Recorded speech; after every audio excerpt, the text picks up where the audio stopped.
Newsflash, Mark Carney says he's going to build a pipeline until you read the fine print.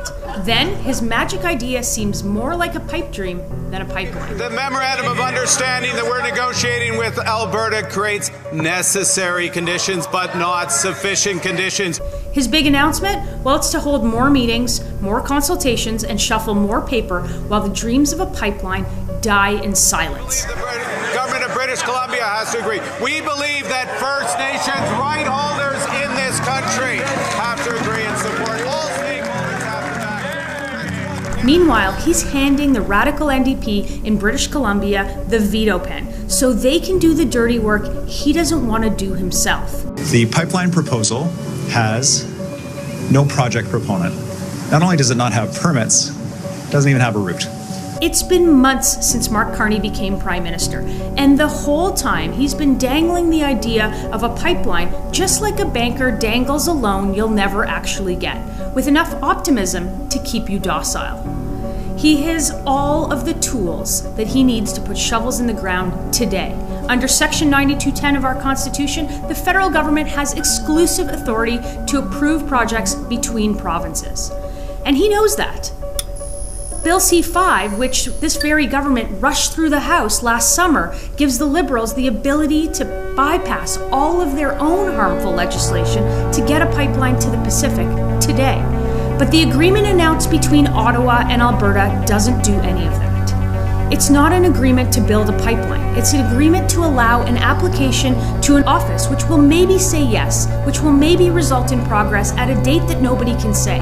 The government can't even tell us which decade they're going to build this pipeline in. In what year will construction begin on a new pipeline to the Pacific? All right, he can't tell us the year in which construction will begin.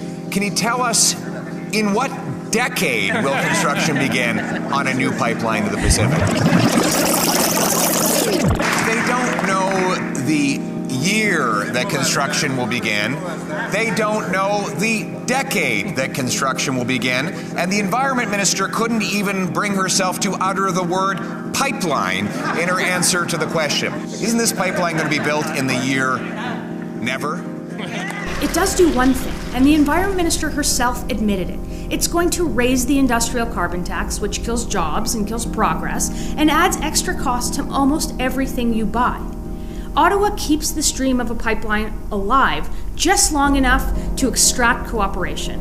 Don't rock the boat on equalization, don't push too hard on emissions, and maybe stay quiet on federal overreach. And in return, they get gaslighting, false hope, and fake excuses that nobody believes anymore. Let's not forget who Mark Carney is.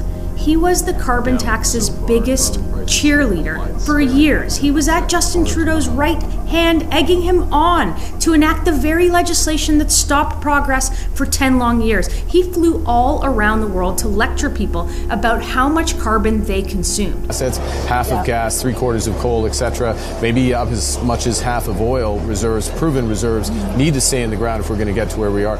So don't be surprised that when Mark Carney talks about pipeline, he's never said he'll build one.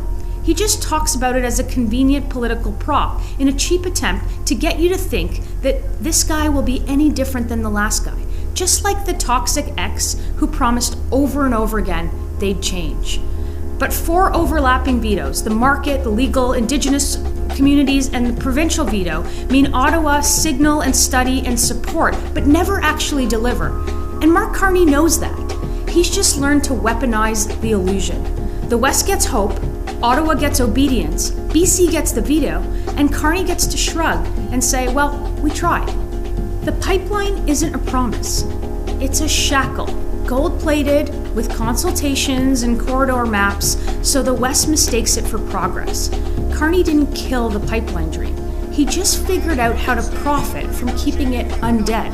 And the sooner we stop mistaking his mirage for a mandate, the sooner we can start calling it for what it is. Simply more wishful thinking and vaporware announcements from a government that never intended to try to build even a single thing. I'm going to do something that politicians rarely do. I'm going to tell you to keep this video as a receipt. You'll see, nothing will get built under this government. That's the plan.